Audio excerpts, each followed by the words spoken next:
À quoi ressemblera demain? Alors chaque jour, Cécilia Sévry partage avec nous ses trouvailles parmi les innovations qui pourraient changer notre quotidien. Bonjour Cécilia. Bonjour. Aujourd'hui, on va parler de télémédecine qui permet déjà de réaliser des consultations médicales à distance, mais pour l'instant, ça ne permet pas encore de prendre des mesures. Pour cela, il faut à chaque fois passer par un examen physique ou alors des cabines médicales très connectées et super équipées.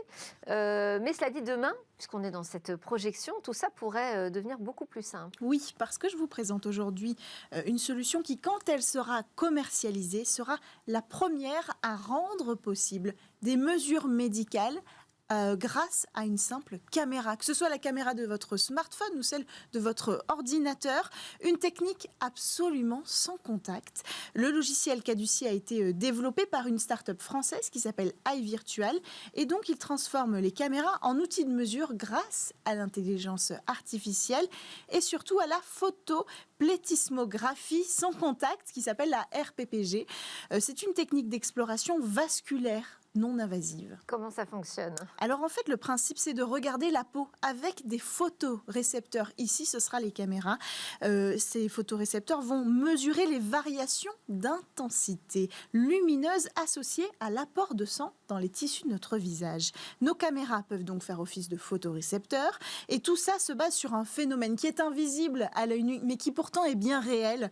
La réflexion de l'oxygène qui est dans notre sang grâce aux rayons lumineux. Et bien sûr, la quantité d'oxygène qui traverse nos vaisseaux va varier en fonction du flux sanguin, en fonction du sang qu'on va apporter à nos muscles. Résultat, les modulations de la lumière réfléchie vont apparaître en même temps que le flux sanguin va varier. Et donc ces modulations-là, elles vont être traduites par une onde périodique.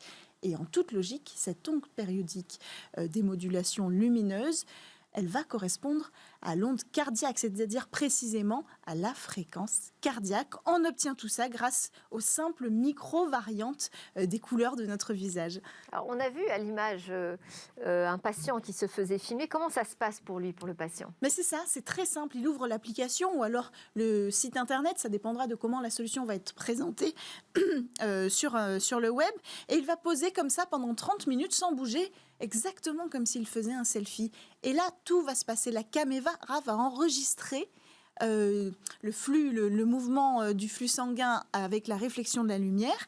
Au bout de ces 30 secondes, toutes les données vont être traduites grâce à l'intelligence artificielle. Et grâce à cette technique, on va obtenir les mesures de la fréquence cardiaque, mais aussi la fréquence respiratoire, la fréquence de saturation en oxygène et la tension. Plein d'éléments comme ça qu'on obtient grâce au flux sanguin. Parce que cet outil, je le redis, il sert à analyser le flux sanguin à distance. Et donc tout ça sans avoir recours à un seul appareil spécifique. Cette solution, elle est à l'origine développée par 2 chercheurs de l'Université de Lorraine pour traiter en particulier les patients à gros potentiel de stress, comme les autistes par exemple.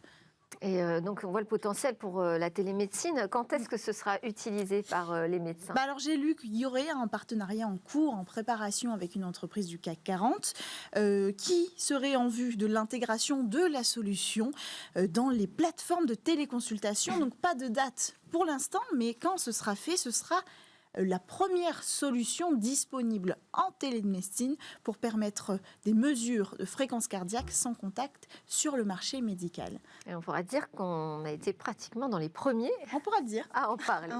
Merci beaucoup Cécilia Sévry. Merci à tous de nous avoir suivis. J'espère que vous aurez apprécié, comme moi, cette émission qui était en grande partie consacrée à la découverte du phénomène des NFT, ces jetons numériques uniques qui permettent de s'échanger un peu tout et n'importe quoi aujourd'hui à des valeurs complètement faramineuses, mais qui sont vraiment une tendance de fond sur les crypto-monnaies, les crypto-actifs et ce retour de la rareté dans le monde du numérique. Alors, à suivre, le Lab, vous allez découvrir de nouvelles entreprises du numérique qui vont venir pitcher. Moi, je vous retrouve demain pour de nouvelles discussions sur la tech.